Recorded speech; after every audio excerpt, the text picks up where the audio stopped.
she wasn't ready. All right, joining us right now is Republican Congressman from Florida, Trump campaign surrogate Byron Donalds. Congressman, it's good to see you. Thank you for coming in. Bouncing off the conversation that Harry and Sarah were just having, in terms of rhetoric, do you think Donald Trump and the Trump campaign, do you think they have a problem with rhetoric as well?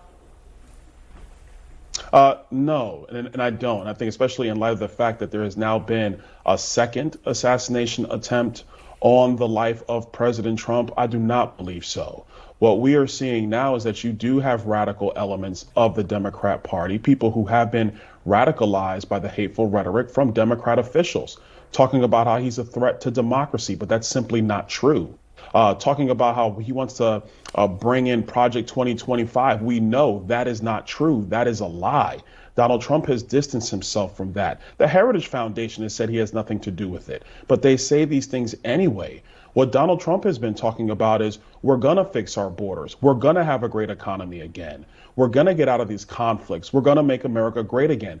That is his rhetoric. So I think if you compare the nastiness from Kamala Harris's campaign and from the Democrat Party compared to what we've been talking about really for the last 9 years, but specifically the last year and a half in this campaign, no, I do not agree that it is the same rhetoric. There's no moral equivalency in the rhetoric between these two campaigns.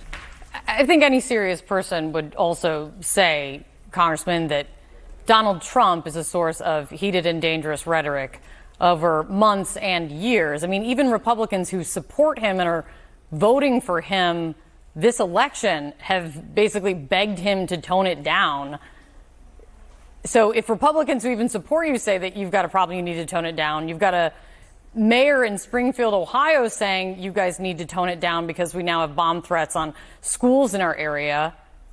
There's a problem also, in the general rhetoric of the campaign that the term that is often criticized, but that if you want to say both sides should address, but right, logically? Well, actually, let's dig into this a little bit more. And thank you for bringing this up.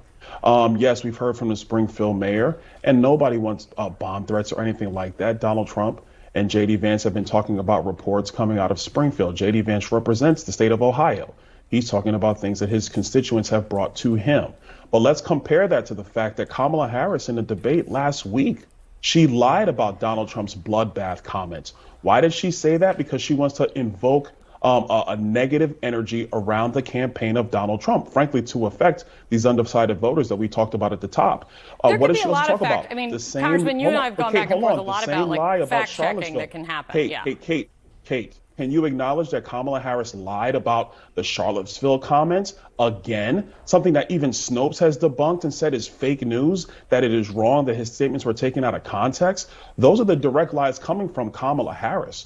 So if you're going to talk about the invective put into this campaign that Kamala Harris and her campaign has done, trying to invoke a negative response from voters in our country, versus Donald Trump talking about issues, whether it be in a city or, quite frankly, you could bring up Aurora, Colorado, or you could bring up Denver, Colorado, that have been overrun by illegal immigrants. There are lots of things that can be brought up, which is also, if you're talking about lies and you're talking about comparisons, you can talk about a long list of lies. We could walk through it. I don't think it is to the benefit of voters right now for me to walk through to remind them of the lies that Donald Trump has told in the past. I want to move on. And that's how you deal with these so-called journalists. You expose their hypocrisy.